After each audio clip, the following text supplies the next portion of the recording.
তোমার রব কি বলে জানো? তুমি যাকে আমার চাইতে বেশি ভালোবাসবে, আমি তাকেই তোমার কাছ থেকে দূরে নিয়ে যাব আর তোমাকে বড্ড একা করে রাখবো।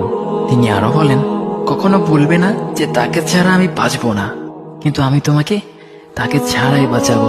পিছনের সব আবেগ কেড়ে নিয়ে তোমাকে দিব্যি সামনে এগিয়ে নিয়ে যাব। তুমি কি দেখো নি, ঋতুরাও যে 2 মাস পর পর বদলাতে থাকে, ছায়া দেয়া গাছের পাতাও তো শুকিয়ে যায়, আর যখন সবর হারিয়ে ফেলে তখন ঝরে পড়ে। কিন্তু তোমার রব তো ধৈর্যশীল ও পরম দয়ালু। তিনি তো সেই ঝরে যাওয়া পাতার ঢাল থেকেও সবুজ পাতা গজান। তুমি কি দেখছো না তোমার স্রষ্টার এই নিদর্শন? যে মানুষটাকে তুমি নিজের জীবনের চাইতেও বেশি ভালোবাসতে, সেই মানুষটাও একদিন অচেনা হয়ে যায়, তোমার মন ভেঙে যায়, এমনকি বন্ধুর শত্রুতে পরিণত হয়। আর খানিক সময় পর শত্রু বন্ধুতে পরিণত হয়। যে মানুষটাকে তুমি নিজের জীবনের অংশ ভাবতে, সে মানুষটাও প্রতারণা করে।